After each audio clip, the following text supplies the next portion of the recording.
ज्ञान ही तीन लोक में सार। वीते राग विज्ञान का घर घर होए प्रसार। पाठ योजना के सोपान क्रम से बोलना है, क्रम से। अब मैं हाथ नहीं खड़े करना है क्योंकि अब सबको याद हो गए। पाठ योजना आपके पास आ रही है, किसी को भी माइक दो और पाठ योजना के जो क्रम से सोपान है उनको बोलना है जल्दी, बोर्ड कार्य से। बोर्ड कार्य, पूर्व पाठ मूल्यांकन, आदर्श वाचन, अनुकरण वाचन, व्याख्या, प्रश्नोत्तर,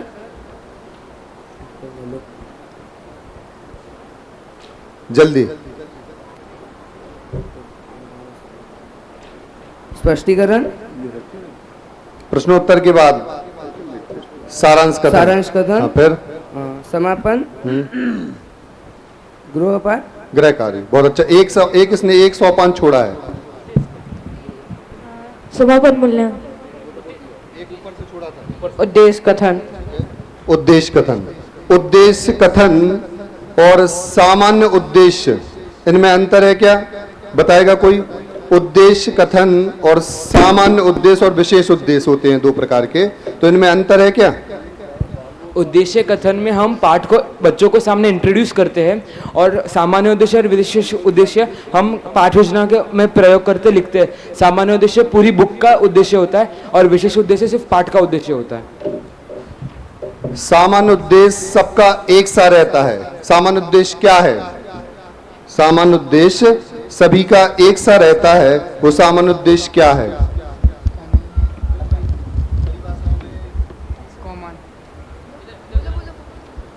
बच्चों में तत्वज्ञान को समझाना, वो सामान्य उद्देश्य होता है। थोड़ा सा पूरा व्यवस्थित बोले। हाँ, इस तरफ से कौन बोल रहा था? हेलो, तत्वज्ञान आणि आत्मा, तत्वज्ञान आणि आत्मज्ञान। महावीर जी समाधान कर दे। सही बोल रहा है? तत्व ज्ञान बोल रहा है और आत्मकल्याण। ठीक। तत्व ज्ञान का सामान्य परिचय, जैन दर्शन, जैन धर्म क्या है, इनका सबका सामान्य तत्व ज्ञान के माध्यम से परिचय देना। चलिए, विशेष उद्देश्य क्या बतलाया था? विशेष उद्देश्य वही क्रम अपनाना है, जैसे भाई साहब ने बोला था, सुबह यहां फिर वहां। विशेष उद्देश्य अभी बता भी चुका है वो विद्यार्थी।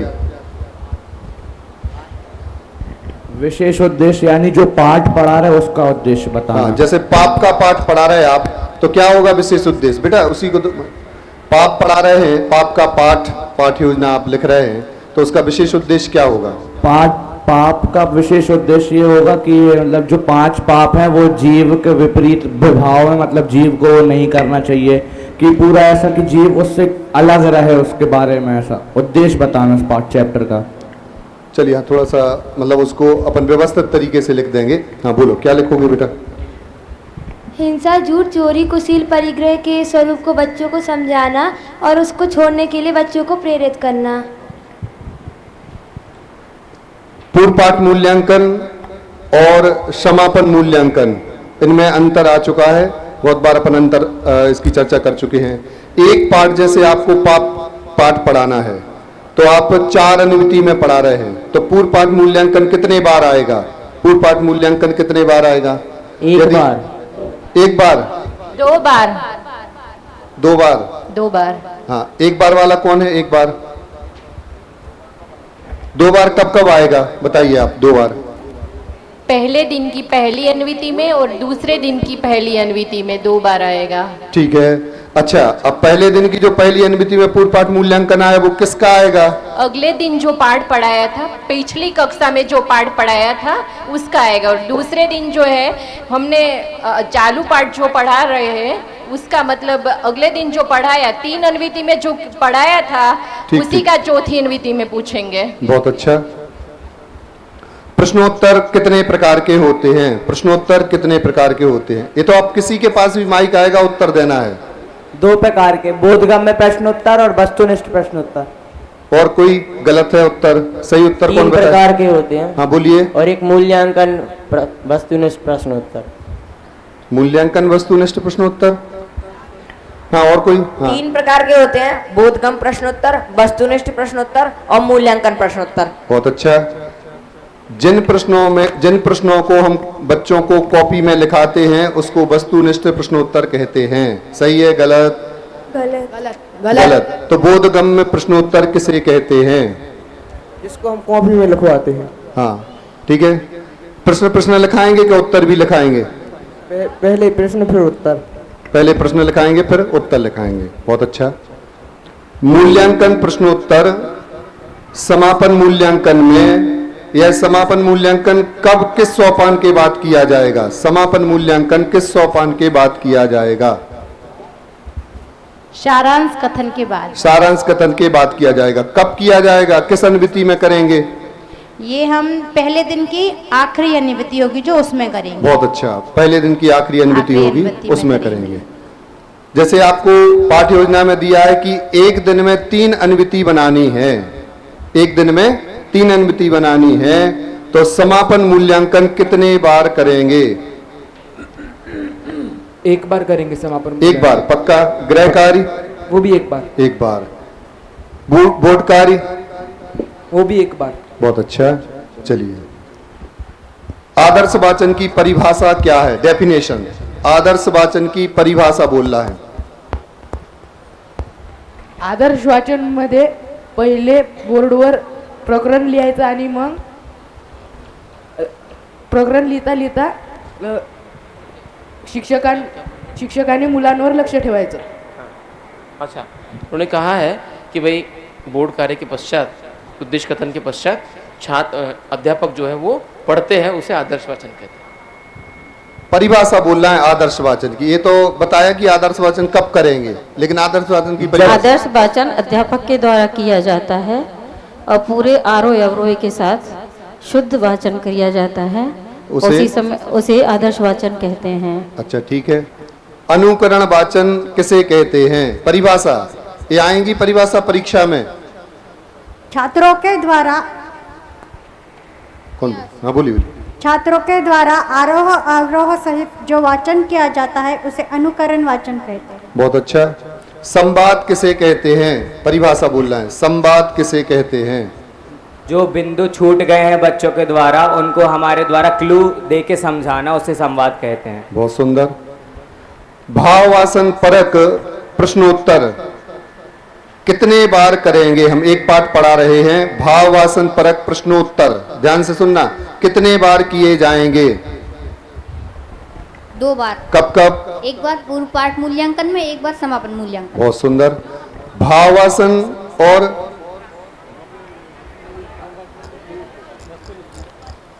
बराबर वस्तुनिष्ठ में और पूर्व पाठ मूल्यांकन में, समापन में नहीं करेंगे। अनिवार्य नहीं है, पुस्तक में लिखा है, वहां पर आवश्यकता नहीं है। 2 बार करेंगे। कहां कहां करेंगे? पूर्व पाठ मूल्यांकन में और वस्तुनिष्ठ में। अच्छा ये बतलाइए, वस्तुनिष्ठ में जब अपन करेंगे भाववासन परक और जीवनोपयोगी, तो है नहीं आवश्यक, ये जो 4 सोपान लगाते हैं वो जरूरी है या नहीं है? क्या कैसे करेंगे? वस्तुनिष्ठ में भाववासन करके बताइए। एक प्रश्न पर भाववासन वस्तुनिष्ठ में आप कैसे लगाएंगे, थोड़ा सा बता दें, सभी को समझ में आ जाएगा। बोलो। वस्तुनिष्ठ में भावासन और जीवनोपयोगी के पे अपन 4 सोपान नहीं लगाएंगे, वो पारिभाषिक में लगते हैं। तो जैसे मैंने एक परिभाषा बोली, उल्टी मान्यता को मिथ्यात्व कहते हैं। ठीक है, इस पे है नहीं लगाया, क्या है क्या नहीं है, 4 सोपान लगाने। अब इस पे आप भाववासन परक थोड़ा सा बताएंगे कैसे लगाएंगे? वस्तुनिष्ठ का सोपान। वस्तुनिष्ठ का सोपान, आप जैसे कि एक रास्ते से जा रहे हैं और आपको एक रस्सी पड़ी मिली, लेकिन आपने ऐसा समझा कि वो सांप है, तो ये आपकी उल्टी मान्यता हुई, तो ये इसी को भाववासन परक में अपन ने माना। सही बोल रहा है। अच्छा, इसी को आप जीवनोपयोगी पे कोई घटित करके बतलाएगा? जीवनोपयोगी पे जल्दी, समय हो रहा है अपना, अंतिम प्रश्न है।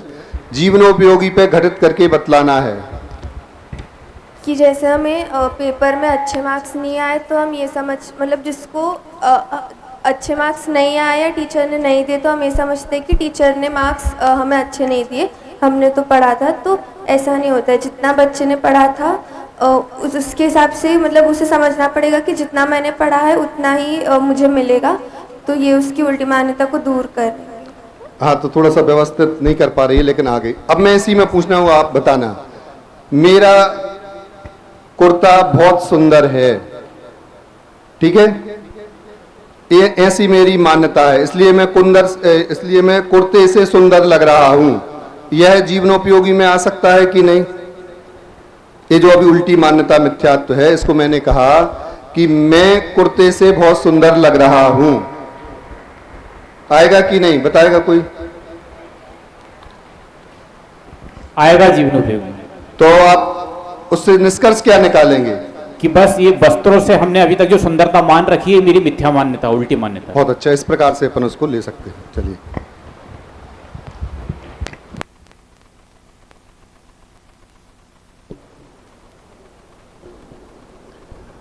ये अभी एक बच्चे ने जो भावासन परक का उदाहरण बताया कि रस्सी को सांप मान लिया,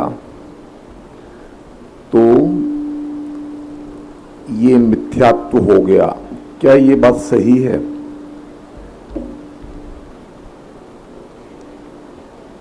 हाँ बताओ, आप बताओ। ये मिथ्यात्व है, ये उसने रस्सी को सांप मान लिया। अच्छा अच्छा, आप बताइए, आप पीछे, हाँ जो आप पीछे देख रहे हैं वही, हाँ हाँ।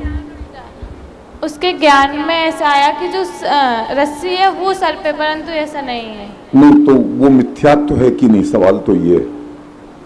उसका वह अज्ञान है, मिथ्यात्व है। अच्छा, हाँ बताओ, तुम बताओ।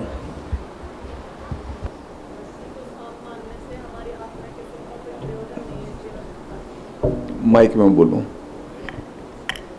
रस्सी को सांप या रस्सी मानने से हमारी आत्मा के सुख का कोई प्रयोजन नहीं है, इसलिए वह मिथ्यात्व नहीं है। समझ में आया ये बात बताई थी ना? तो अब इस जगह एक मिनट, तुम इसमें भाववासन परक उल्टी मान्यता को मिथ्यात्व कहते हैं, उसमें भाववासन परक का कैसे स्पष्ट करोगे? जैसे मैंने अभी अच्छे कपड़े पहने हैं, तो मैं मानूं कि ये कपड़े मुझे सुंदर दिखा रहे हैं और मुझे इन कपड़ों को पहनने से सुख मिल रहा है, हाँ। तो ये है मिथ्यात्व। तो इसमें क्या मिथ्यात्व हुआ? कि मैंने कपड़ों से सुख माना, कपड़ों से आत्मा के सुख का संबंध। हाँ, आत्मा आना चाहिए आप समझे ना? ठीक है, ठीक है। इसमें इस तरह का उदाहरण दो कि ये अगर गाय है उसको हम जीव मानते हैं, तो गाय में शरीर अजीब है और आत्मा। अब उसमें ये भी थोड़ी कंट्रोवर्शियल परिभाषा हो जाएगी, क्योंकि हमने एक प्रयोजन से कि हमें जीव की हिंसा नहीं करनी है, इस प्रयोजन से तो उसे भी, गाय को भी जीव मानना है। और क्योंकि अगर हम उसको गाय को अजीब मान लेंगे तो वो उदाहरण आया है शास्त्र में, फिर तो वो मच्छर को मसल देंगे और कोई हिंसा नहीं होगी अगर हम उसे अजीब मान लेंगे, क्योंकि ये क्षेत्रवाय संबंध है। तो वो इस प्रयोजन से तो जीव ही है कि उसकी हिंसा नहीं की जा सकती है, और वैसे शरीर अजीब है और आत्मा जीव है। तो हम ये कोई भी उदाहरण घटाएं, वो सिद्धांत को सपोर्ट करना चाहिए, मूल सिद्धांत उसमें बाधित नहीं होना चाहिए, ठीक है ना? अच्छा,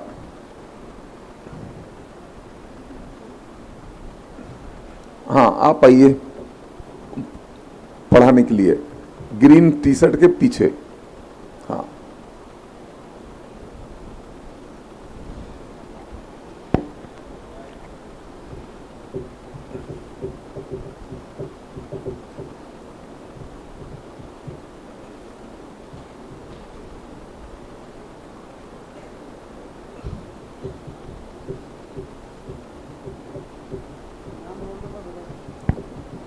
नाम और रोल नंबर क्या है?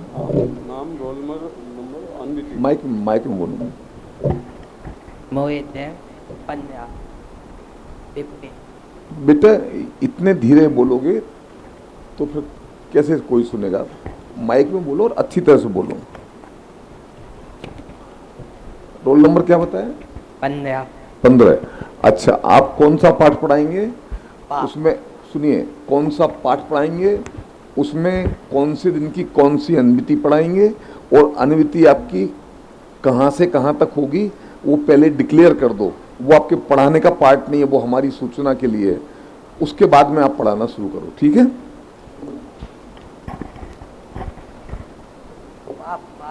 पाठ और इनका तक देवइनका। मुझे नहीं पढ़ा रहे हो, ये है क्लास। पाठ और 8 पेज नंबर पर इन देवइनका तक। तुम सचमुच में क्या बोल रहे हो समझ में नहीं आ रहा है यार। माइक ढंग से पकड़ो और मेरी तरफ मत देखो, वहां देखो और पढ़ो। 8 पेज बोल रहे हो। हाँ, कौन सा पाठ पढ़ा रहे हो? पाप। और कौन से दिन की कौन सी अनुवृत्ति पढ़ा रहे हो? पितम अनुवृत्ति। कौन से दिन की? इनका है? इनका। क्या बोल रहे हो? पहले दिन की पहली अनुवृत्ति है। इनका तक। इनका दे आप। ठीक है। अच्छा अच्छा अच्छा अच्छा अच्छा, ठीक है ठीक है ठीक है, आप बैठो। ठीक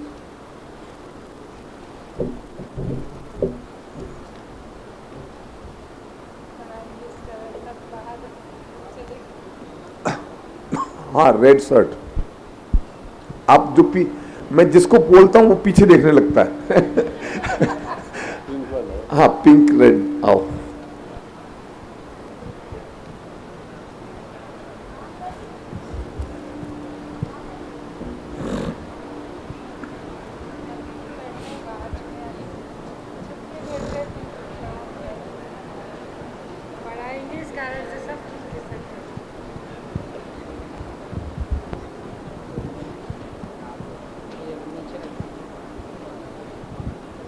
नाम वैभव जैन। हाँ, roll number? Roll number 45। Okay. कौन सा पाठ, कौन से दिन की कौन सी अनुमति? पहले दिन की पहली अनुमति। पहले दिन की पहली अनुमति। और पाठ? तीर्थंकर भगवान। अच्छा, और कहाँ से कहाँ तक पढ़ाओगे? तीर्थंकर की परिभाषा तक। तीर्थंकर कौन कहलाते हैं?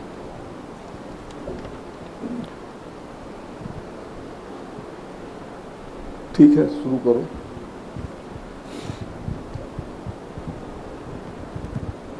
जय जिनेंद्र बच्चों, आज सभी पढ़ने के मूड में लग रहे हो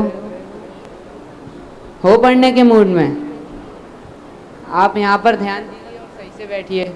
सही से बैठिए आप सब। सभी अपनी पुस्तकें निकाल लें बैग से। तीर्थंकर भगवान। हाँ, बोल दो। सभी ने पुस्तकें निकाल ली? अभी कोई पुस्तक नहीं खोलेगा, सभी बंद रखेंगे। जो अपन ने पूर्व में पढ़ा था 4 मंगल, तो मैं आज उसके बारे में पूछूंगा और आपको याद है कि नहीं ये चेक करूंगा। आपको याद है मंगल किसे कहते हैं? एक सभी लोगों को गलतियां चार्ट पर नोट करना कंपलसरी है। मंगल किसे कहते हैं, किसी को आता है? हाँ अंशुल, आप बताइए।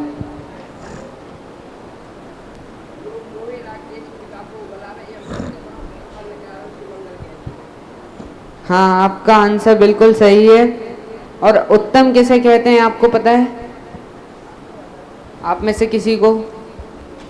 और किसी को नहीं मालूम? आप बताइए।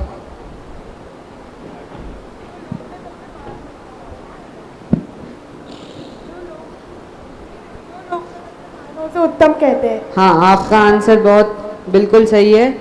और एक और आंसर, जो शरण किसे कहते हैं? शरण सहारे को कहते हैं। हाँ, अभी जैसे उत्तम में आया है कि जो लोक में सबसे महान हो वह उत्तम है, तो अपने चार ही उत्तम क्यों है और महापुरुष उत्तम क्यों नहीं है? जैसे महात्मा गांधी, उनने तो अपना देश आज़ाद कराया, तो वो भी, उन्हें भी उत्तम होना चाहिए था। चार ही उत्तम क्यों है अपने? कोई बता सकता है? और को नहीं मालूम? आप बताइए।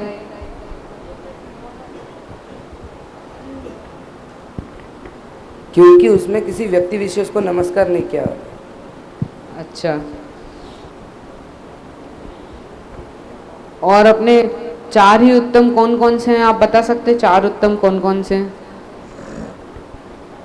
बताइए, आप ही बताइए। अरिहंत भगवान उत्तम है, सिद्ध भगवान उत्तम है, साधु भगवान उत्तम है और केवली भगवान द्वारा बताया गया वीतराग धर्म उत्तम। हाँ, आपका आंसर बिल्कुल करेक्ट है।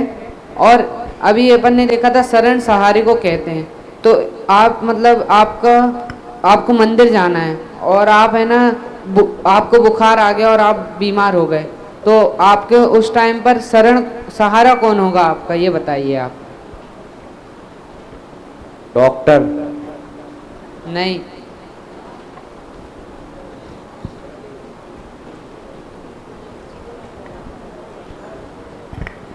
Mummy papa. नहीं, केवली भगवान के द्वारा बताया हुआ वीतराग धर्म। हाँ, यही शरण और सहारा होगा, यही। चलिए, तो आज के प्रश्नोत्तर पूरे हुए। अब अगले पार्ट पे आते हैं। आज हम तीर्थंकर भगवान वाला पार्ट पढ़ेंगे। आज अपन भगवान के मतलब अपने सच्चे देव कौन हैं, मतलब अपन अगर भगवान की पूजा भी कर रहे हैं तो ये पता होना चाहिए कि अपने भगवान क्यों हैं, हम इनकी क्यों पूजा कर रहे हैं। और अपन तीर्थंकर का आपने नाम सुना होगा, तीर्थंकर 24 होते हैं, तो कौन कौन से होते हैं और ये बताएंगे कि तीर्थंकर किसे कहते हैं, ये भी आज हम इस कक्षा में सीखेंगे। तो मैं यहाँ से पढ़ रहा हूँ और आप सभी ध्यान देंगे, और मैं किसी से भी पढ़वा सकता हूँ, इसलिए ना सब ध्यान से देखेंगे और पॉइंट भी नोट करेंगे। गुरुजी, बाहुबली क्या भगवान नहीं है? क्यों नहीं है? 24 भगवान में तो इनका नाम आता ही नहीं। 24 तो तीर्थंकर होते हैं, जो वीतरागी और सर्वज्ञ हैं वह सभी भगवान हैं। नेक्स्ट। तो यहाँ से कोई दो बालक खड़े हो जाएं और यहाँ पर रोल मतलब एक जना छात्र बनेगा और एक जना अध्यापक। तो कोई दो बच्चे खड़े हो जाएं। आप हो जाओ, आप भी हो जाओ। आप सब लोग बड़े भोले हो। आप छात्र का रोल सब के सब खड़े हो जाते हैं, फिर देखो मास्टर जी क्या करते हैं। आप छात्र का रोल करेंगे और आप अध्यापक का। सामने सामने खड़े हो जाएं ताकि लगे कि आप संवाद कर रहे हैं। चलिए शुरू करिए। गुरुजी, बाहुबली क्या भगवान नहीं है? क्यों नहीं है? 24 भगवान में तो उनका नाम आता ही नहीं। क्या इनने कोई गलती करी? नहीं, गलती नहीं करी। चलिए ठीक है, आपने बहुत अच्छा पढ़ा और आगे भी मेहनत करते रहें। अच्छा, आपने कोई पॉइंट नोट किए? मैंने बोला था पॉइंट नोट करने को। हमने यहाँ तक पढ़ा है तीर्थंकर कहते हैं, तीर्थंकर की परिभाषा तक। तो कोई ने पॉइंट नोट किए वहाँ तक? जो वीतरागी और सर्वज्ञ हैं वे सभी भगवान हैं। हाँ, सही। और हाँ, आप इनसे क्या समझते हैं? या भी जो इस लड़के ने परिभाषा बोली, इस परिभाषा से आप क्या समझते हैं? मतलब भगवान कौन है? जो वीतरागी सर्वज्ञ हितोपदेश है वही सच्चे देव। जो वीतरागी और सर्वज्ञ हैं वह सभी भगवान हैं। ठीक है। और आप ये बताइए कि मतलब जिनके शरीर पर मतलब जो भगवान हैं उनके शरीर पर वस्त्र है और उनके साथ स्त्री है, तो वो भगवान हैं या नहीं है? नहीं है। क्यों नहीं है? क्योंकि वो वस्त्र क्यों खुदे हो। नहीं। और कोई बताएगा? आप बताइए।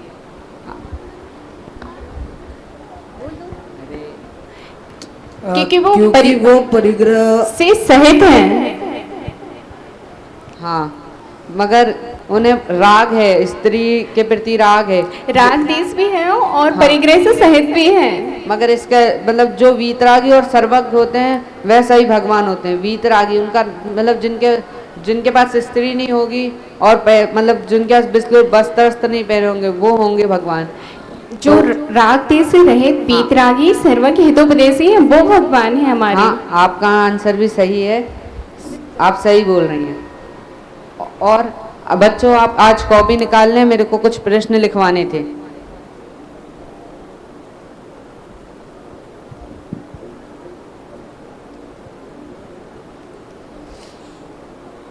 तो आप ये लिखिए, भगवान किसे कहते हैं, प्रश्न लिख लीजिए। आप लिख लीजिए कि जो वीतरागी और सर्वज्ञ हैं वह भगवान होते हैं। जो वीतरागी और सर्वज्ञ हैं वह भगवान है। और एक और पॉइंट लिख लीजिए तीर्थंकर। तो सबने पॉइंट लिख लिए हैं। अब मैं आपसे मतलब जो वीतरागी और सर्वज्ञ होते हैं वह सभी भगवान होते हैं। जो वीतरागी और सर्वज्ञ होते हैं वह सभी भगवान होते हैं। अब मैं आपसे कुछ प्रश्न पूछूंगा ताकि आप मतलब इसे याद कर पाएं। तो आप बताइए कि जो वीतरागी और सर्वज्ञ होते हैं वह भगवान हैं या नहीं है? है। आपका आंसर बिल्कुल सही है। और जो वीतरागी और सर्वज्ञ होते हैं वह भगवान हैं, तीर्थंकर हैं या फिर साधु हैं? भगवान। हाँ, आपका आंसर सही है। जो वीतरागी और सर्वज्ञ होते हैं वे क्या हैं? तीर्थंकर। नहीं, भगवान। कौन बोल रहा है? वीतरागी और सर्वज्ञ जो होते हैं वे भगवान होते हैं। हाँ, आपका आंसर सही है। अब भगवान कौन होते हैं? भगवान क्या, भगवान किसे कहते हैं? प्रश्न जो ये है। वीतरागी और सर्वज्ञ हो। कौन ने बोला? हाथ उठाइए। हाँ, आपका आंसर बिल्कुल सही है, मगर इसे पूरा बोलिए। भगवान किसे कहते हैं? जो वीतरागी और सर्वज्ञ होते हैं उन्हें भगवान कहते हैं। हाँ, आपका आंसर बिल्कुल सही है। और मैं आज एक और चीज़ बताऊंगा, मतलब जो आपको कल है ना, नहीं बच्चों यहीं पर आपकी कक्षा खत्म होती है। जय जिनेन्द्र। क्यों?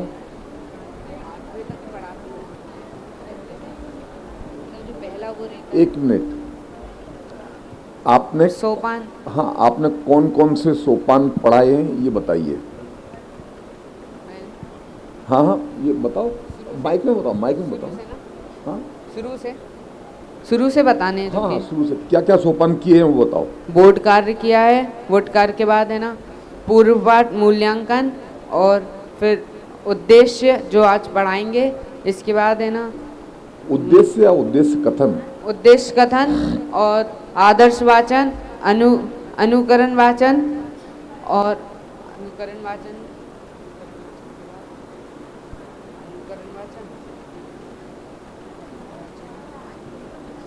अनुकरण वाचन, व्याख्या और मूल्यांकन। मूल्यांकन के बाद स्पष्टीकरण, भाववासन, जीवन उपयोगी, बोधगम्य प्रश्नोत्तर और प्रश्नोत्तर।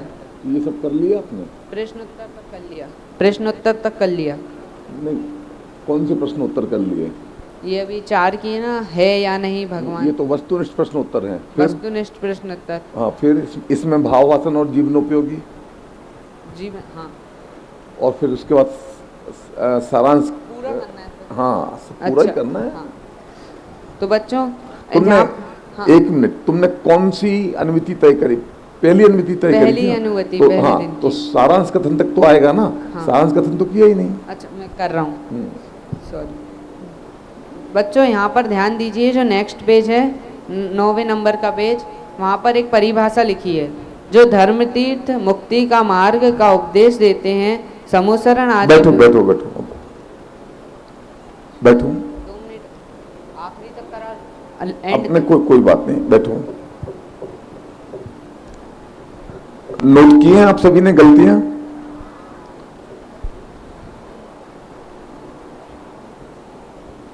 हाँ आप बताइए।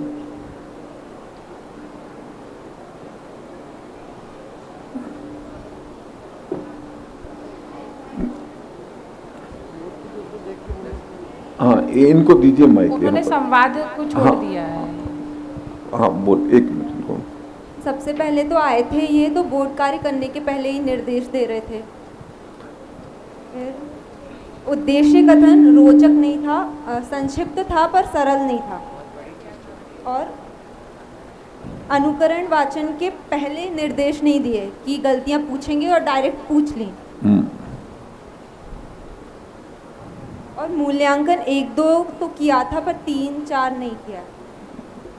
ठीक है, नेक्स्ट 2 भी नहीं किया ढंग से। हाँ ठीक है, नेक्स्ट। स्पष्टीकरण में भी समझ में ही नहीं आया कि कब स्टार्ट कर दिया, और इसमें भी भावभाषण परक और जीवनोपयोगी नहीं किया। स्पष्टीकरण किया ही नहीं, एक तरह से वो परिभाषा। हाँ ठीक है, फिर आगे। पारिभाषिक जो बोधगम्य प्रश्नोत्तर थे उसमें प्रश्न लिखवाने थे, इन्होंने मुख्य बिंदु लिखवाए, पॉइंट लिखवाए हैं, प्रश्न नहीं बोला। फिर जो पहला है उसका परिभाषा रिपीट करनी थी, वस्तुनिष्ठ की वो भी नहीं की। वो तो की थी, वो तो 2 बार की थी, ये गलती है 2 बार की थी, ठीक है ना। भावभाषण परक और जीवनोपयोगी भी नहीं, उसमें वस्तुनिष्ठ में भी 4 सोपान लगाने के बाद में उसे भावभाषण परक करना चाहिए, जीवनोपयोगी करना चाहिए, और वो 4 फिर दूसरी परिभाषा भी स्टार्ट करना चाहिए ना। तो हाँ बैठ जाओ। तो ये चीज अब मतलब अपना लगभग अब हम आधे रास्ते पर पहुंच गए हैं। 8 दिन 18 दिन में से 9वां दिन आज है, और आपकी अब तो परीक्षाएं शुरू हो जाएंगी।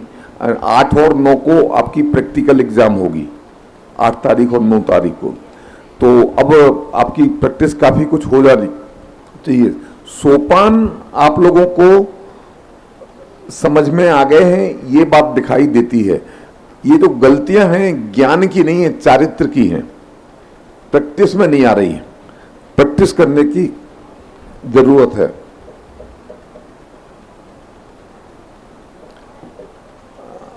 आप पढ़ाएंगे, आप क्लास में ना, पीछे पीछे बहन जी। हाँ हाँ आप अभी प्रिपेयर नहीं है, कल करा। ठीक है।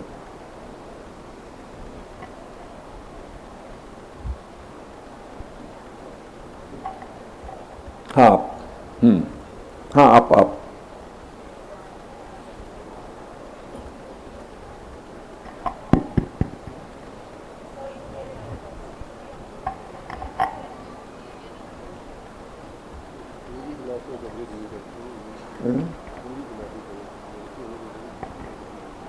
मेरा नाम है सोनिया जैन और मेरा रोल नंबर है 282 282।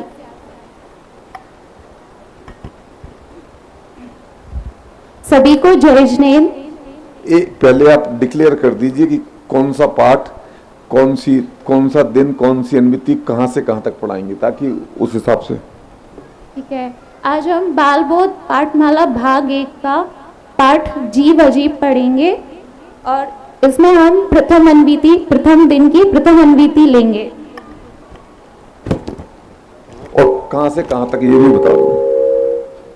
मेरा कितना है से लेके अजीब है तक। ठीक है। तो जय जिनेंद्र सभी को, कैसे हैं आप सब? तो आज हम बाल बोध पाठमाला भाग 1 का पाठ जीव अजीब पढ़ेंगे। तो आप सब लोग अपनी अपनी पुस्तकें निकाल लीजिए। प्रकरण जीव अजीब। तो नया पाठ पढ़ाने से पहले मैं आपसे पुराना पाठ जो मैंने पढ़ाया था, पूर्व पाठ, उससे कुछ प्रश्न पूछना चाहती हूँ। तो आप सब तैयार हैं? तैयार करके आए हैं?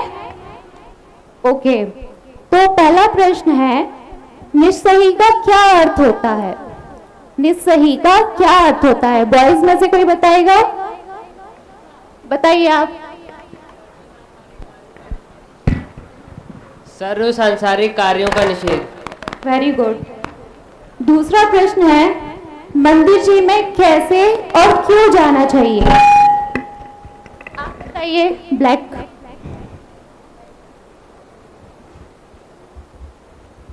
मंदिर जी में हमारे लिए हाथ पैर धोकर, शुद्ध वस्त्र पहनकर, नहा धोकर अच्छी तरह से जाना चाहिए। बहुत अच्छे। चलिए अब मैं आपसे कुछ और प्रश्न पूछती हूँ। बताइए, देवगति के देव और सच्चे देव में क्या अंतर होता है? बॉयज में कोई बताएगा? यस, बताइए।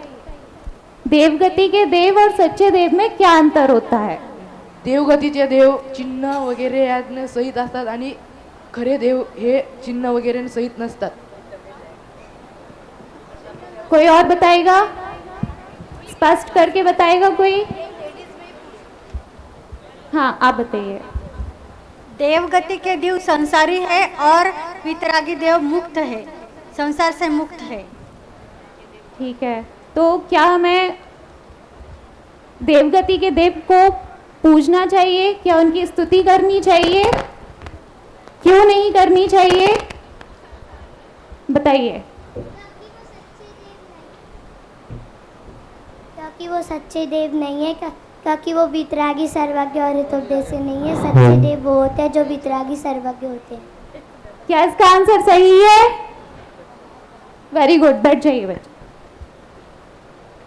अच्छा, अब एक और प्रश्न है लेडीजों से। मंदिर जी में क्या क्या करना चाहिए और क्या क्या नहीं? आगे चलिए, आगे चलिए। ओके, एक और प्रश्न है। आप सभी रोज मंदिर तो जाते होंगे, तो बताइए देव दर्शन की विधि क्या है और किस विधि से देव दर्शन करना चाहिए? नेक्स्ट। ओके, एक और प्रश्न है, मैं पूछना चाहती हूँ। आप प्रश्न छोड़िए, आगे चलिए। ओके, तो बच्चों अब हम आगे का पार्ट शुरू करते हैं। तो अच्छा, आप बताओ, अभी 9 तपे चल रहे हैं। आप लोग दोपहर में क्लास छूटने के बाद बाहर जाते हो तो आपको कितनी तेज गर्मी लगती है कि आपकी हालत खराब हो जाती है ना? और आपके साथ आपका बैग भी रहता है जो इस शिविर का आपका साथी है, आपका दोस्त है, तो क्या उसको भी गर्मी लगती होगी? क्यों नहीं लगती होगी? और आपको क्यों लगती है? यस, क्योंकि बैग अजीब है और हम जीव है। तो आज हम इस पार्ट में जीव अजीब के बारे में और अच्छे से जानेंगे। तो आप सभी लोग पार्ट नंबर 5 और पेज नंबर 14 निकाल लीजिए। अनविति मैंने आपको बता दी है कहाँ से कहाँ तक पढ़नी है, तो अब मैं जैसे पढ़ रही हूँ आप उसको बहुत ध्यान से सुनिएगा, क्योंकि मैं आप में से किसी से भी ये पाठ पढ़वा सकती हूँ। और हाँ, इसमें जो मुख्य बिंदु हैं उनको भी आप नोट डाउन करिएगा, वो भी मैं पूछूंगी। रेडी? ओके। नेक्स्ट। अब आप आइए, आप आइए और आप आइए।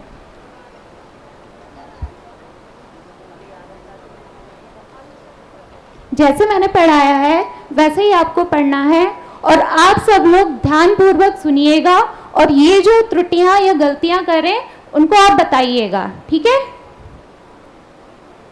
आप हैं हीरालाल और आप हैं ज्ञानचंद। पढ़िए।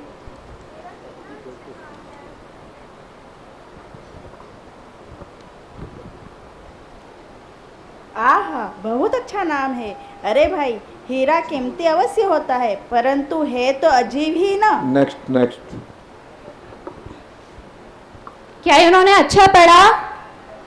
क्या इन्होंने कोई गलतियां की? ओके, तो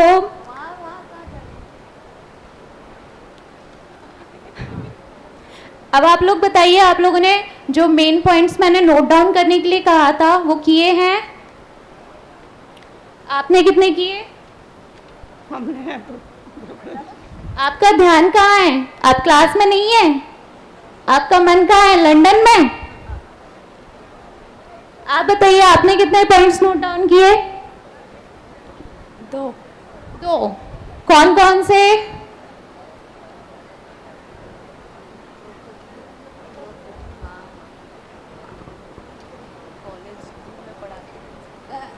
अजीब, जिसमें ज्ञान नहीं है, जो जान नहीं सकता वही अजीब। अच्छा, तो इस पॉइंट से आप कुछ समझे? आप लोग में से कोई कुछ समझा इनने जो मेन पॉइंट नोट डाउन किया है? कौन बताएगा? चलिए आप बताइए। जो जान नहीं सकता उसमें ज्ञान नहीं है, मतलब ये बुक है तो जान नहीं सकती, हम जीव है तो जान सकते हैं, हमारे में ज्ञान है तो हम ज्ञान से जान सकते। ये बुक पुद्गल है तो पुद्गल जान नहीं सकती, इसलिए जान नहीं सकती, अजीव है। Very good. और भी क्या, और कोई पॉइंट्स नोट डाउन किए आप लोगों ने? आपने कितने किए? 2। पढ़िए कौन कौन से हैं? जो ज्ञाता दृष्टा है वही जीव है। अच्छा, इससे आप क्या समझे? मतलब जो जानता देखता है वो जीव कहलाता है। और जिसमें ज्ञान है वो जीव है। Very good. अच्छा, इसमें कुछ पॉइंट्स रह गए हैं, वो आपको मैं नोट डाउन करा रही हूँ, वो ध्यान से देखिए। इसमें एक पॉइंट है कि क्या तुम जीव से अजीब बनना पसंद करोगे? देखिए, दिख रहा है ये पॉइंट? तो इसको क्या कोई स्पष्ट करके बता सकता है? इसका कोई स्पष्टीकरण दे सकता है? क्या तुम जीव से अजीब बनना पसंद करोगे? क्या कोई जीव है वो जीव से अजीब बनना पसंद करेगा? नहीं। आपका मन इधर ही आ गया। बताइए कैसे? क्योंकि वो भी जड़ होता। चलिए मैं इसको एक्सप्लेन करती हूँ। जैसे कोई बंगलों में रहता है, ठीक है, तो क्या वो झोपड़ी में रहना पसंद करेगा? कभी नहीं करेगा ना। ठीक है, ऐसे ही कोई भी जीव से अजीब बनना पसंद नहीं करेगा। ठीक है, समझ में आया? चलिए, तो अब मैं आपको ये पार्ट अच्छे से समझाती हूँ, आप लोग ध्यान से सुनिएगा। जैसा कि इस पार्ट में बताया गया है, जो जानता देखता है, ज्ञाता दृष्टा है, वही जीव है, तथा जिसमें ज्ञान नहीं है वह जीव है। जिसमें ज्ञान है वो क्या है? जीव है। जिसमें ज्ञान नहीं है वह अजीब है। ठीक है, तो जीव अजीब की ये तो होगी डेफिनेशन। अब मैं आपको इसका भाव समझाती हूँ। ठीक है, तो भाव समझने के लिए ऐसे बताया गया है, जो जानता देखता है वह जीव है। तो क्या हम रोबोट को जीव मान सकते हैं? क्योंकि वो जानता भी है, देखता भी है, समझता भी है, जो हम इंस्ट्रक्शन देते हैं वो करता भी है। तो क्या हम उसे जीव मान सकते हैं? नहीं मान सकते। क्यों नहीं मान सकते? क्योंकि वो ह्यूमन ब्रेन से ही चलता है, हम जो उसमें इंस्ट्रक्शन डालते हैं वो उसी से चलता है। क्योंकि उसमें ह्यूमन ब्रेन नहीं होता है, उसमें खुद का ज्ञान नहीं होता है। अच्छा, इसके विपरीत आप बताइए, जैसे पेड़ पौधे हैं, वो जीव कैसे हैं? वो तो जानते देखते, हमें तो नहीं दिखता कि वो जानते देखते हैं, पर वो जीव कैसे हैं? कोई यहाँ से बताएगा? आप बताइए। क्योंकि वो इंसानों की तरह छोटे से बड़े होते हैं, उनकी ग्रोथ होती है, इसलिए। और कोई एग्जाम्पल? जैसे छुई मुई का पेड़ होता है, उसे छूते ही वो मुरझा जाता है, उस प्रकार से समझाएंगे। इससे हम क्या समझ सकते हैं कि पेड़ पौधे भी जीव होते हैं। सूरजमुखी का भी पेड़ देखा है आपने? जहां सन होता है वो उस तरफ मुड़ जाता है। तो इससे भी हम क्या समझ सकते हैं? वो क्या है? जीव है। Very good. अच्छा, अब मैं एक एग्जाम्पल देती हूँ। आपने जीवन में अपने देखा होगा, जैसे एक छोटा बेबी है, उसको हम ऐसे गोद में लेके जाते हैं, ठीक है, और जाते जाते रास्ते में यदि वो किसी चीज से, मान लो दरवाजे से टकरा गया और वो रोने लगता है, ठीक है, तो हम क्या करते हैं, उठा के एक दरवाजे में दिया और कहते इसने तुम्हें मारा है, चलो इसकी भी पिटाई कर दिए, अब आपको कुछ नहीं हुआ, ठीक है। तो वो बच्चा क्या होता है, चुप हो जाता है। तो अब आप बताइए, क्या उस दरवाजे को मारने पर उसे सुख दुख का अनुभव हुआ? क्यों नहीं हुआ? क्योंकि वो अजीब है। और जो बच्चे को लगी थी उस दरवाजे से, उसे सुख दुख का अनुभव हुआ? क्यों हुआ? क्योंकि वो जीव है। तो इस पार्ट से हमें, इस एग्जाम्पल से आपको समझ में आ रहा होगा कि जीव क्या होता है और अजीब क्या होता है। समझ में आया ना? ओके, तो अब मैं आपको इस पार्ट से संबंधित कुछ प्रश्नोत्तर लिखवा रही हूं, तो आप सब लोग अपनी नोटबुक्स निकाल लीजिए और नोट डाउन करिए। निकालिए सब, ठीक है, रेडी? अब पहला प्रश्न लिखिए, जीव किसे कहते हैं? जीव किसे कहते हैं? लिख लिया सबने? अब आंसर लिखिए, जो जानता देखता है, जो जानता देखता है, जिसमें ज्ञान है, उसे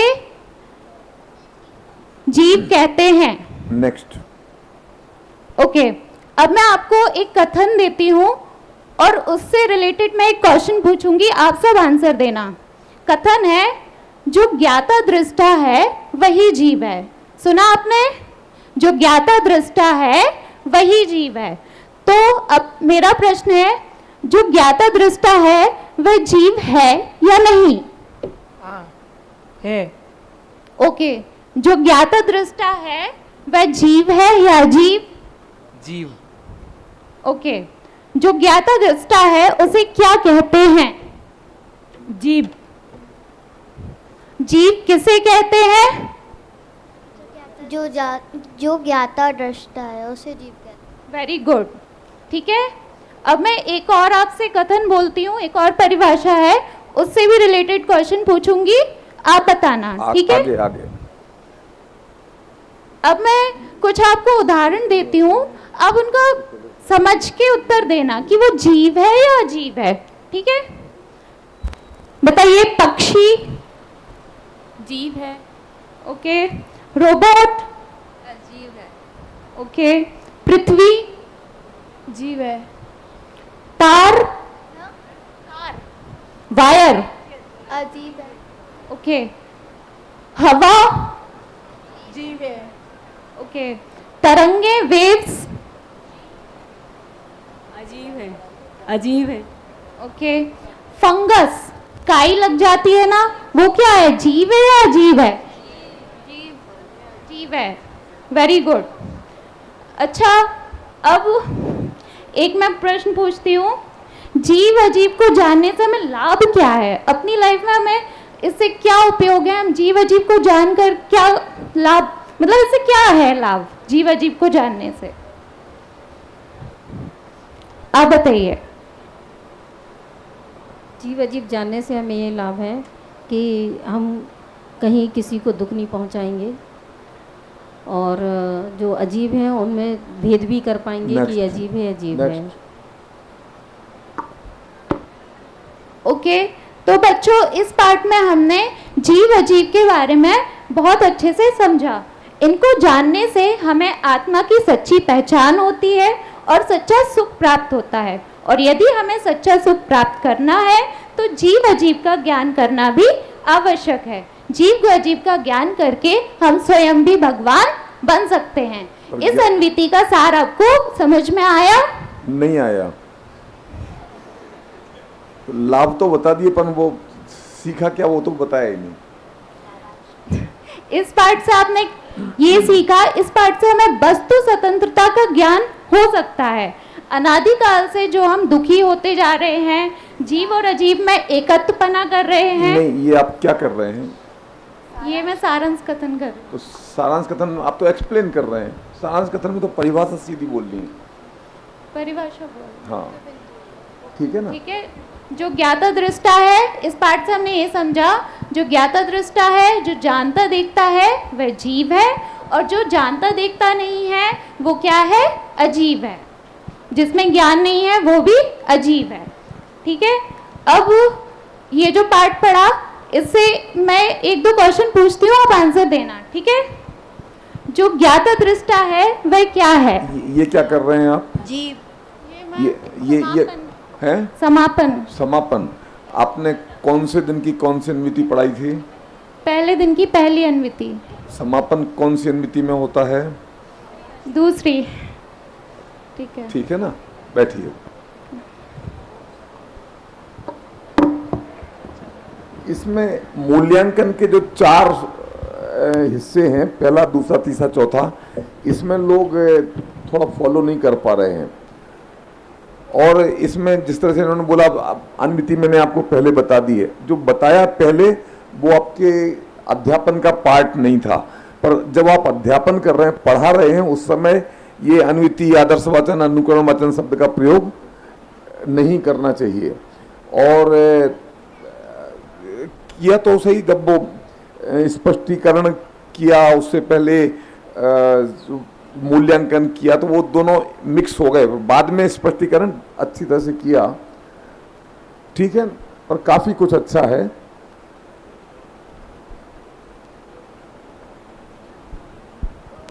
जब पूर्व पाठ मूल्यांकन करने को, हाँ, ये अभी अध्यापन जी आपको दिखाएंगे मूल्यांकन करके कैसे करना, वो चारों स्टेप। जब पूर्व पाठ मूल्यांकन करें ना, तो उसमें सिर्फ एक ही परिभाषा पर, परिभाषा, जीवनोपयोगी और भाववाचन पर घटा करके आगे बढ़ जाए। सारी की सारी परिभाषाएं मत पढ़ें अभी, टाइम बचाने के लिए, ठीक है ना। हेलो,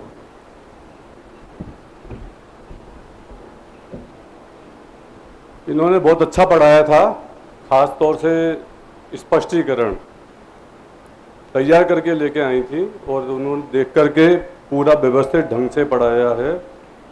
और जो सबसे मेन पार्ट था, पूर्व पाठ मूल्यांकन है, विशिष्ट अपना व्याख्या है, बहुत अच्छा किया है, बहुत अच्छी तैयारी की है। तैयारी करके आना बुराई नहीं है, आकर के गलत पढ़ाना बुराई है, ठीक है। मूल्यांकन और संवाद में लोगों को अभी कंफ्यूजन लग रहा है, इसलिए उसके बारे में मैं करके दिखाता हूँ आपको इसी पोर्शन से, ठीक है। तो बच्चों, अभी अपन ने जो अंश पढ़ा है उसमें से कितने मुद्दे निकल रहे हैं आप बताइए, कितने मुद्दे निकल रहे हैं, कितने पॉइंट नोट किए आपने? आपने कितने नोट किए? 4। आपने 2। आपने कितने नोट किए? 5। अच्छा, दो में से कौन सा है आपका पहला पॉइंट? 2 आपने बोले ना, 2 में से पहला पॉइंट क्या है आपका?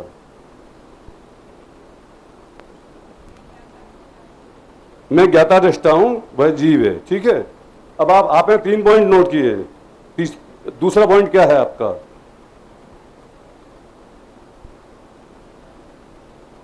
तैयार रहा कीजिए, देर मत लगाइए।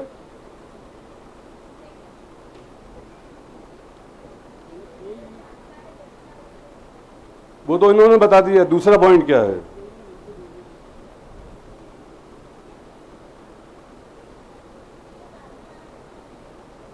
ठीक है, तीसरा पॉइंट, आपने 4 पॉइंट नोट किए, तीसरा पॉइंट क्या है?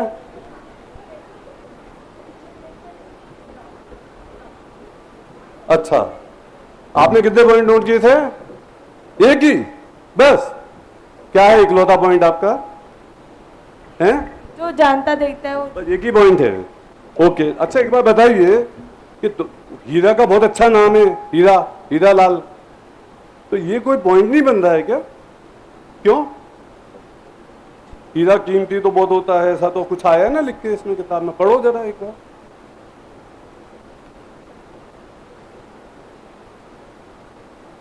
जीव है क्या? जीव है हीरा? हीरा जीव होता है क्या अजीब होता है? अजीब होता है ना। अच्छा ठीक है, अब आपको एक काम करना है कि जो भी पॉइंट आपने नोट किए, 3, 4, 5 पॉइंट इसमें से निकल रहे हैं ना अपने, उसमें से सबसे इंपॉर्टेंट पॉइंट कौन सा लगता है आपको?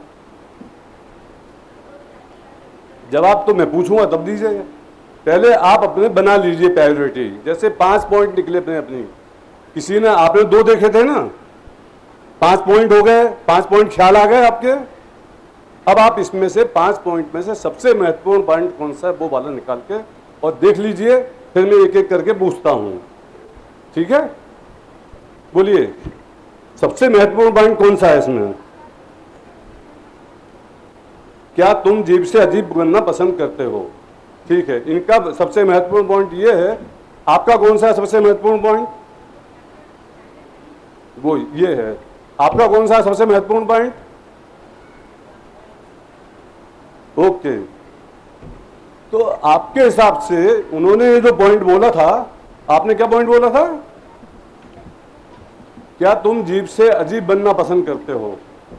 आप बोल रहे हो कि ज्ञाता दृष्टा वो जीव है।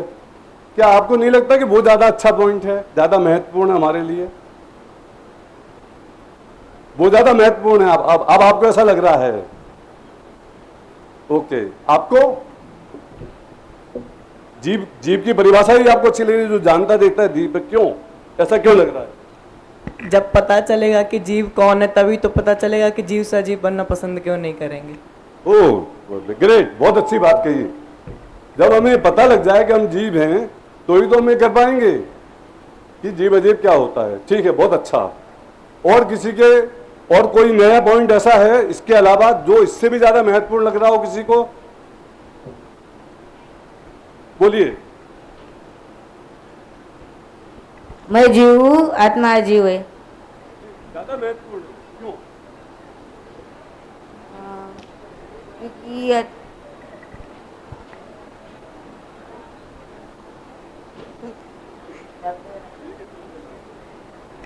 ठीक है, तो अब हमें ये बात समझ में आई कि मैं जीव हूं, हीरा अजीब है, और इन सब के बारे में हमने समझा। ठीक है, अब मेरा एक प्रश्न और है आपसे कि आपने बोला कि मैं जीव हूं, ये अजीब है, सब बातें हैं, तो ये जो मोबाइल है ना, ये हमको सुनाता भी है, ये हमारी आवाज़ को इधर से उधर पहुंचाता भी है। इसको हम बोलते हैं कि हमको ये इन्फॉर्मेशन दो, तो वो इन्फॉर्मेशन भी करता है। यदि मैं इसको बोलूँ हे सिरी शंभू को फ़ोन लगाओ, तो शंभू को फ़ोन भी लगा के दे देता है। तो ये तो बहुत जानता है। तो जीव है कि अजीब? अजीब है। ओ, जीव नहीं है? ओके, ठीक है, धन्यवाद। अब अपन इस पाठ को, इसके सारे मुद्दों को पॉइंट टू पॉइंट एक एक करके समझते हैं। समझ में आया मूल्यांकन और संवाद क्या है? सबसे अंत में क्या किया? काउंटर प्रश्न किया। देखिए, अब मैं बताता हूं परिभाषा के हिसाब से। मूल्यांकन में हमें क्या करना है, क्यों किया जाता है मूल्यांकन? मूल्यांकन इसलिए किया जाता है क्योंकि हमारे पढ़ाने के 2 उद्देश्य हैं। पढ़ाई, टीचिंग की पद्धति के 2 उद्देश्य हैं। एक सिद्धांत यह है कि हमारे सारे स्टूडेंट एकदम क्लास में एक्टिव रहने चाहिए। यदि हम क्लास में आकर के 1 घंटे का लेक्चर मारेंगे तो थोड़ी देर में वो बोर हो जाएगा और उसका ध्यान डिस्ट्रैक्ट हो जाएगा, तो वो बहुत सारी बातों को सुनना बंद कर देगा। समझे ना? तो एक बात तो है कि सारे स्टूडेंट को हमें क्लास में एक्टिव रखना है। खास तौर से 10-15 बच्चों की क्लास है, उसमें डिस्ट्रैक्शन कम होता है क्योंकि अध्यापक की नज़र हर स्टूडेंट पर होती है। लेकिन जब 200-300 लोगों की क्लास होगी तो वो डिस्ट्रैक्शन होने के चांस ज़्यादा हो जाते हैं। तो क्लास में बच्चे को हमें एक्टिव रखना। एक्टिव कैसे रहेगा? कि जब हम उसे हमारी क्लास की एक्टिविटी में इन्वॉल्व करेंगे, उससे जवाब पूछेंगे, उसको सोचने के लिए बोलेंगे, उसको कुछ तैयार करने के लिए बोलेंगे, तो वो इन्वॉल्व होगा। ठीक है, तो मूल्यांकन में हम क्या करते हैं कि हमने आपको पढ़ाए बगैर आपसे प्रश्न निकलवाए कि कितने पॉइंट आपने नोट किए। अब आप क्लास में एक्टिव रहोगे, 1 पॉइंट पर मार्किंग करनी है, दूसरे पे, तीसरे पे, चौथे पे छूट गया कुछ तो मैं क्लास में पीछे हो जाऊंगा। मैंने 4, इनने 4 बोले तो मेरे 5 होने चाहिए। हमारी प्रवृत्ति कैसी होती है कि उसकी सफेद से मेरी सफेद काली क्यों? तो उसे ज़्यादा सफ़ेद होना चाहिए दूसरे से। तो उसी तरह से इसने 2 निकाले, इसने 3 निकाले, तो मैं 4 निकालूं। तो आप अपना दिमाग लगा करके उसमें से ज़्यादा मुद्दे निकालोगे, ठीक है। फिर हमने आपको क्या किया कि हमने पहले पूछा कितने मुद्दे निकाले। अब इनकी बात पता लगी, इन्होंने 2 निकाले, उन्होंने 3 निकाले, इन्होंने 4 निकाले, पता लग गया। अब हमने एक एक पॉइंट पूछना शुरू किया। तो जिसने 4 निकाले उससे हम पूछेंगे, तो 2 वाले के पॉइंट आ गए तो 2 वाला बता नहीं पाएगा कुछ भी। इसलिए सबसे पहले जिसने सबसे कम बोले उससे पूछ लो। ये क्रम मैंने बनाया ना, आपने 2 बोले थे तो 2 वाले से पूछा, फिर तीसरे वाले से पूछा, फिर चौथे वाले से पूछा, क्योंकि अब 4 वाले ने चौथा पॉइंट बोल दिया, तो 5वां पॉइंट तो आपको पता ही नहीं है, दूसरे को अकेले एक को ही पता है, तो वही बोल पाएगा। तो अंत में 5 वाले से पूछा, 5वां पॉइंट बोल। जब सारे मुद्दे आ गए तो हमने पूछ लिया सबसे कि अब सबको क्लियर है ना कि 5 पॉइंट बनते हैं कि नहीं बनते हैं। अब ये लगातार स्टूडेंट का दिमाग चल रहा है इधर। फिर हमने एक नया जिम्मेवारी सौंप दी उसको कि इसमें से सबसे इंपॉर्टेंट पॉइंट क्या है। तो अब फिर से दिमाग लगाना पड़ रहा है कि यार जीव की परिभाषा भी है, या हीरा जीव अजीब होता है ये भी आया है, और जो भी आगे के जो मुद्दे आ रहे हैं अजीब किसे कहते हैं ये भी आया है। तो अब उसको दिमाग लगाना है। अब इसमें से सबसे इंपॉर्टेंट क्या सोचना है, और साथ में उसे पता है कि हमारे टीचर हमसे कारण पूछेंगे इसका, इसलिए वो सिर्फ रीजनिंग भी सोचने की कोशिश कर रहा है। तो उसने रीजनिंग सोच ली कि इसका ये कारण है, तो हमने बिना पढ़ाए कितना पढ़ा दिया उसको। अच्छा, जितनी वर्जिश हो गई हमारी इसमें आधा पाठ आपको याद हो गया। अब हमको याद कराने की जरूरत नहीं है, आपको याद रखने की जरूरत नहीं, आप उसका भावासन करते चले जा रहे हो। तो हमने ये पूछ लिया आपसे कि इसमें मुद्दा कौन सा था, कोई मुद्दा छूटा तो नहीं है, वो पूछ लिया। यदि संवाद क्या है, अब ये मूल्यांकन हो गया। अब संवाद क्या है कि अब इसके बाद में यदि कोई पॉइंट छूटा है तो हम उस पॉइंट को पूछा, लेकिन अब हमने छोड़ने तो दिए ही नहीं, पूरी क्लास को इन्वॉल्व कर लिया, फिर पूछ लिया, फिर इसके बाद एक मुद्दा और बचा है वो भी पूछ लिया। मूल्यांकन में तो छूटेगा तो कुछ नहीं। तो अब क्या करोगे आप संवाद में? अब संवाद में आप करोगे कि उसके एक्सटेंडेड प्रश्न करोगे। जो बात बताएंगे कि मैं जानता हूं देखता हूं वह जीव है, तो ये बताओ भैया कि जानता देखता है ना मोबाइल, तो जीव है कि नहीं? ये प्रश्न किया ना अपन ने, इसमें सिद्ध भी कर दिया कि जानता देखता है, कितनी तरह से जवाब दे रहा है, क्या कर रहा है, सब चीज़ों को इन्वॉल्व कर रहा है हमको। अब इतना पूछने के बाद हमने पूछा अब ये जीव है कि नहीं, तो अब आपको दोबारा से एक्स्ट्रा बुद्धि लगानी है। यार ये बात सही है, अब इसे जीव कहूँगे अजीब कहूँगे। तो ये एक्सटेंडेड प्रश्न है, इसके भी आगे और एक्सटेंशन हो सकता है इसका। शरीर अजीब है अजीब है वो तो आगे बढ़ाने वाले हैं अपन, लेकिन उसका एक्सटेंशन इस तरह से होता है। अब हमने ये जान लिया मूल्यांकन में कि सारे प्रश्न निकल गए हैं, सारी समस्याएं खड़ी हो गई हैं। उनके जवाब में हमें पता है कि हीरा जीव होता है कि अजीब होता है ये सबको पता है, लेकिन जीव किसे कहते हैं ये पता अभी भी पूरी तरह ख्याल में नहीं आया होगा। तो हम अपनी व्याख्या के स्पष्टीकरण के अंश में फिर हम क्या करेंगे कि वो 5 मुद्दों में से जो मुद्दे सबको एकदम कॉमनली पता है और इजीली समझ में आ गए हैं, उनको टच करते हुए निकलते चले जाएंगे। उनको मेंशन करेंगे लेकिन उसमें ज़्यादा बोलेंगे नहीं, क्योंकि सबको समझ में ही आ गया अपने आप ही। लेकिन जो मुद्दा और हमें एक्सटेंडेडली समझाना है और ज़्यादा गहराई लेके जानी है उसमें कि पेड़ होता है कि नहीं जीव, ये होता है कि नहीं जीव, ये सब, उन सबको फिर हम ज़्यादा एक्सटेंशन से समझाएंगे। ये हो गया आपका स्पष्टीकरण। फिर उसमें जीवनी उपयोगी लगाएंगे, भावासन लगाएंगे। भावासन और जीवनी उपयोगी में क्या फ़र्क है कि हमने किसी चीज़ को आपको समझ में आए, वो भावासन है समझाने में, और उसी को हम अपने जीवन में कैसे एप्लीकेशन करेंगे, हमको इससे फ़ायदा क्या होगा। जीव अजीब मैंने समझा तो क्या फ़ायदा होगा कि ये फ़ायदा होगा कि जो वस्तुएं जीव है, मैं जानता हूँ कि जीव हैं, तो उनको मैं अनावश्यक रूप से चलते चलते इस पेड़ में से ये फूल तोड़ लिया, बेकारी, कोई मतलब नहीं है, कोई काम नहीं है, जा रहे हैं एक हाथ मारा और तोड़ते हुए चल दिए। तो अब हमें पता लग गया कि जीव है, इसको भी दर्द होता है, तो आप में थोड़ी भी दया है, थोड़ा भी सेंस है, तो आप इसको ऐसे मारते हुए नहीं चलोगे, आप उसकी केयर लोगे। ठीक है, ये फायदा है हमारे जीवन में। इससे आपको क्या फायदा हो जाएगा फिर उसको फायदा हुआ कि उसको तकलीफ नहीं हुई, आपको फायदा हुआ कि आपको पाप नहीं लगा, क्योंकि पाप लगेगा तो वो बाद में कभी ना कभी उदय के रूप में आके आपको भी एक चांटा पड़ेगा, कभी फालतू या काम से। ये आपको फायदा है, ये जीवन उपयोगी हो गया। समझ में आ गया आपको? तो ये स्टेप, सारे स्टेप साइकोलॉजिकली क्रिएटेड हैं, आपको इन्वॉल्व करते हैं, आपको सारी चीज समझाते हैं और आपको इनके होते होते पूरी तैयारी करा देते। अब यहाँ एक बात और ध्यान रखना, यहाँ जो हम प्रैक्टिस करवा रहे हैं आपको बार बार खड़ा करके, उसमें आपका क्या कर्तव्य क्या नहीं है, क्या करना है क्या नहीं करना है, इसे ध्यान से सुनिए। पूर्व पाठ मूल्यांकन में पीछे का पाठ कितना भी बड़ा हो, पीछे का करीब करीब पूरा पाठ कवर करना है, क्योंकि पिछले दिन की दोनों अनुभूति में से पूर्व पाठ मूल्यांकन होता है। एक पॉइंट। दूसरा पॉइंट, एक प्रश्न आपको पारिभाषिक करना है, एक प्रश्न भाववाचन परक करना है, एक प्रश्न जीवनोपयोगी करना है।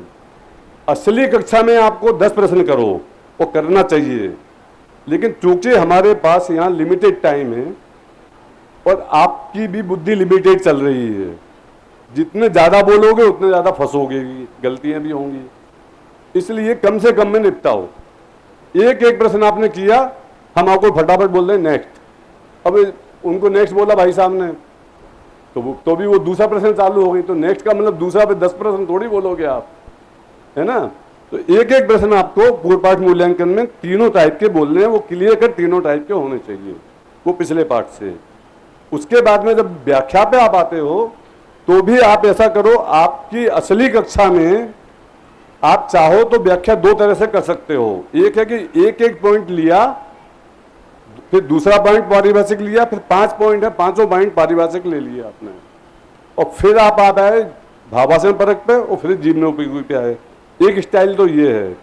इस स्टाइल से ज्यादा प्रैक्टिकल स्टाइल ये है कि पहला मुद्दा आपने लिया, उस मुद्दे का पारिभाषिक समझाया उसको, फिर भाववाचन करा दिया उसको क्लियर कर दिया, और उसके बाद उसका जीवनोपयोगी करा दिया। जब आप यहाँ की कक्षा में ऐसा करेंगे तो आगे के 5 मुद्दे हैं अभी, लेकिन हम आपसे कह देंगे तत्काल नेक्स्ट पर जाओ।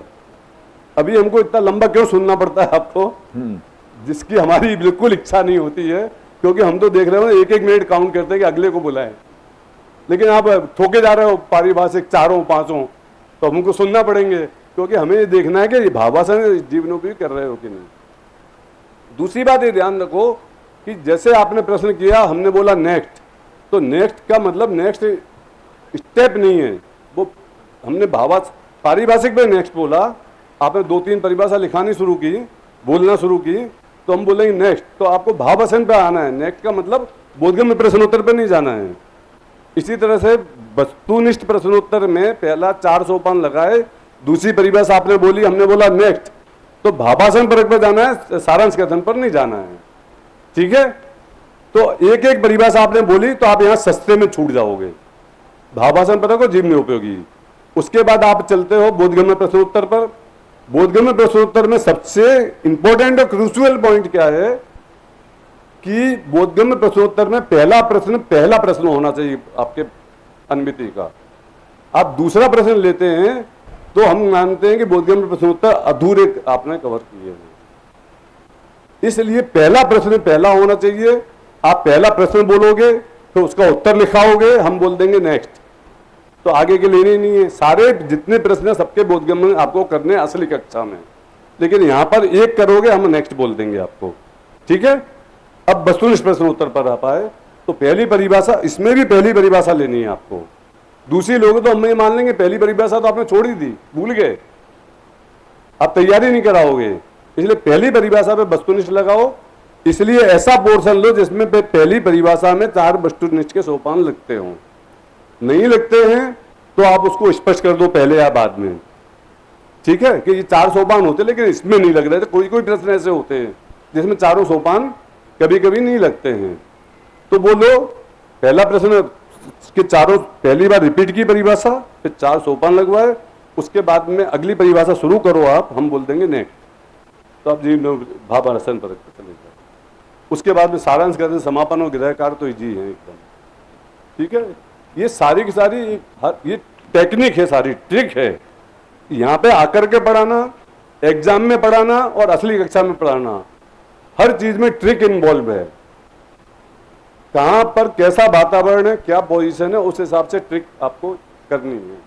तो यहाँ की ये सारी ट्रिक मैंने आपको बताई है। अब जब आप पढ़ाने खड़े होते हो, आपने यहाँ पे आके बोर्ड का किया, प्रकरण बोला जीव अजीब, इसी समय सोचो अगला स्टेप क्या करना है मेरे को। आप बोल रहे हो मुझसे जीव अजीब और सोच रहे हो कि अगला स्टेप मेरे को पूर्ण पाठ मूल्यांकन करना है। पूर्ण पाठ मूल्यांकन पे आए, प्रश्न पूछते पूछते वो उससे एक को जवाब देने के लिए इन्वॉल्व किया और वो जवाब दे रहा, आप सोचो कि अगला स्टेप क्या है, उद्देश्य कथन। वो आपके पास लिखा हुआ हो तो लिख करके पढ़ा हुआ बोल दीजिए, आप तैयार हो तो अच्छी बात है। आप समझे ना, तो आपका फ्लॉलेस एकदम क्लियर चला जाएगा। तो इज इट क्लियर? चलिए अब आप इस तरीके से करिए।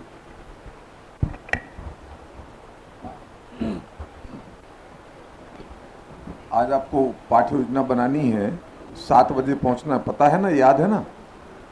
कोई क्वेश्चन हो अगर पाठ्य योजना के बारे में तो अभी पूछ सकते हैं।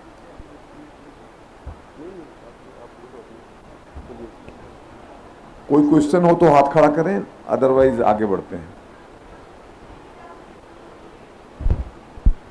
भाव भाषण पर समझ नहीं आता है, ठीक से बोलो पहले।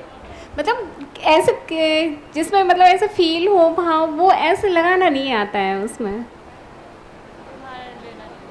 क्वेश्चन क्या था वो ढंग से बोलो ना।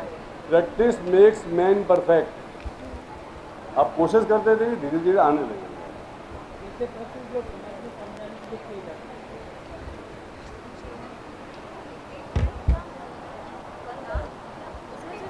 आपके सारे पाठ संकेत पीछे दिए हुए हैं, उनमें भावासन और जिज्ञासा भी लगाए हुए हैं एक एक दो। आप उसमें सैंपल देख सकते हैं, उसके टाइप क्या है, स्टाइल क्या है, उसका एलिमेंट क्या है, उसको एनालाइज करेंगे, धीरे धीरे समझना आ जाएगा।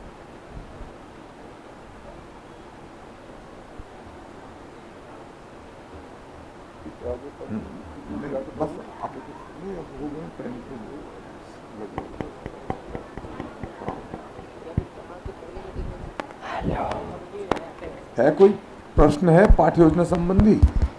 हाँ, हमें जो पाप का पाठ अभी पाठ नियोजन में करना है, तो उसका जो मूल्यांकन है, मूल्यांकन में जो मूल्यांकन प्रश्न में जो प्रश्न आते हैं, तो वो प्रश्न भी लिखना है कि सिर्फ निर्देश उसमें जो लिखे है वो वही लिखना है, प्रश्न नहीं लिखना है?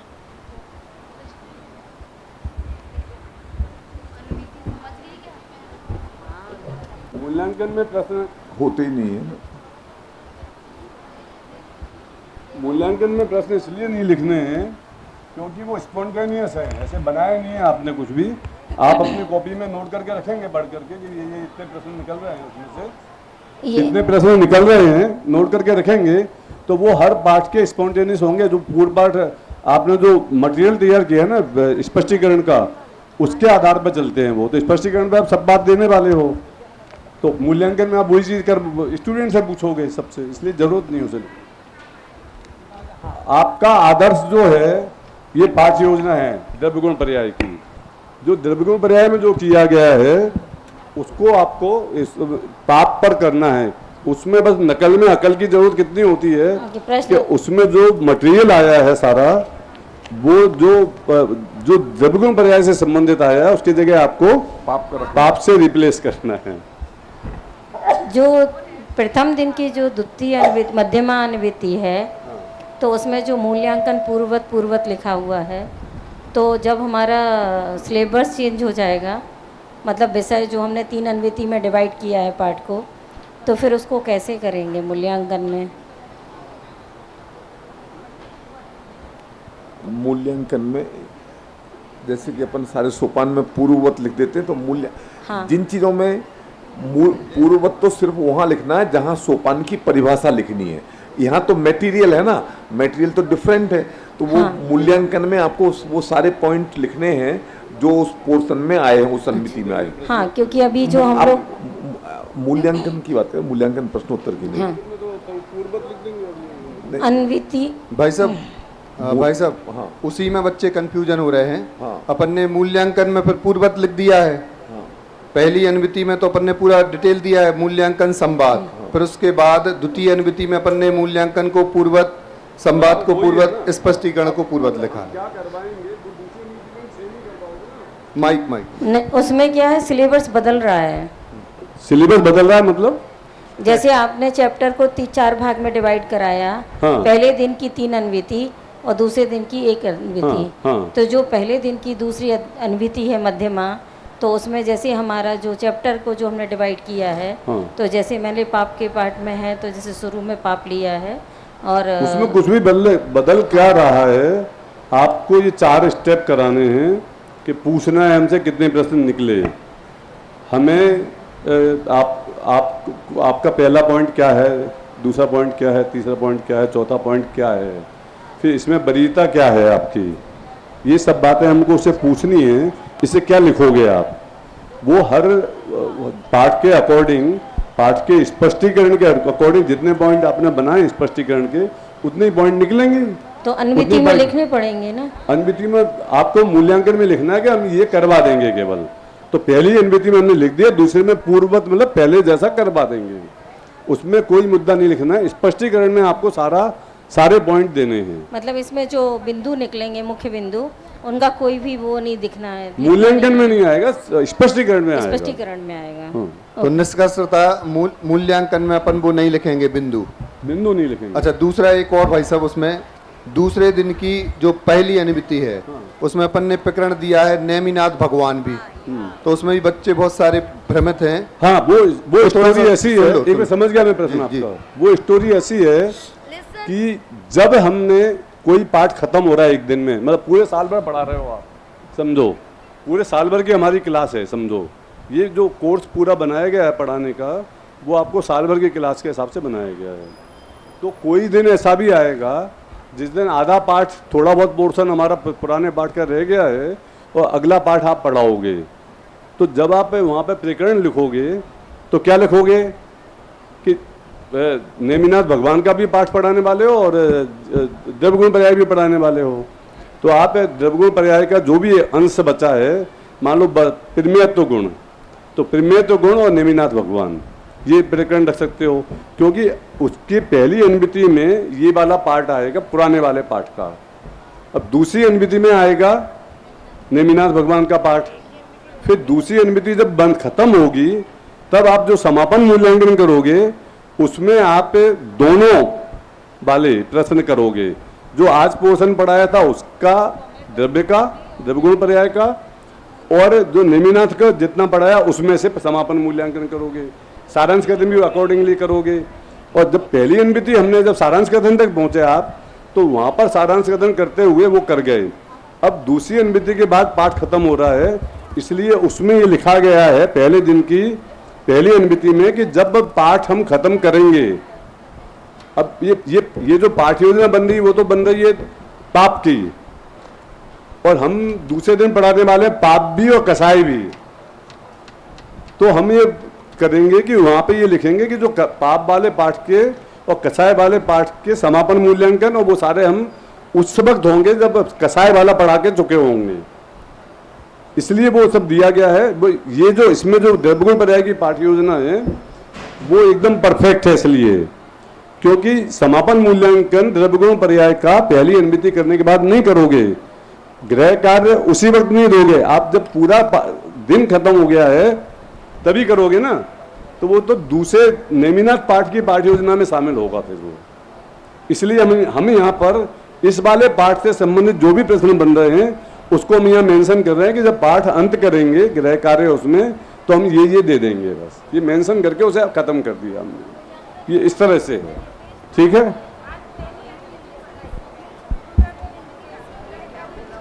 हाँ, क्या क्या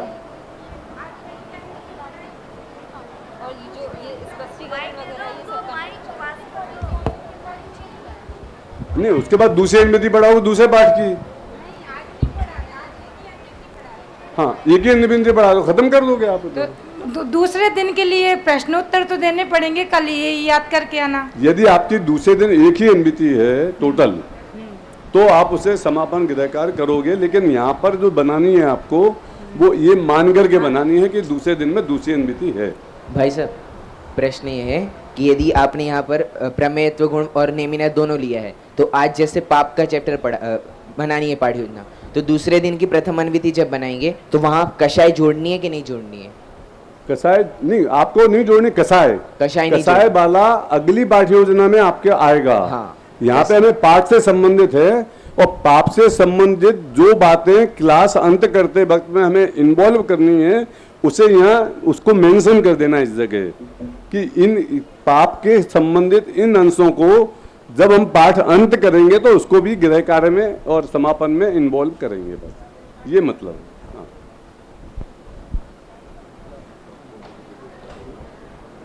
बनी हुई जैसी 7 बजे फिर बच्चे आएंगे, कब रोटी खाएंगे, कब आएंगे। चलो बंद करो ना, खत्म। 6 बज गए, चलिए। बोलिए महावीर भगवान की जय। कल भाई सब कौन सा पाठ पढ़ के आना है बच्चों को? पाठ कल कौन सा है? द्रव्य गुण पर्याय ना कल के लिए पाठ। हाँ, द्रव्य और द्रव्य गुण पर्याय पाठ आप पढ़ के आएंगे कल।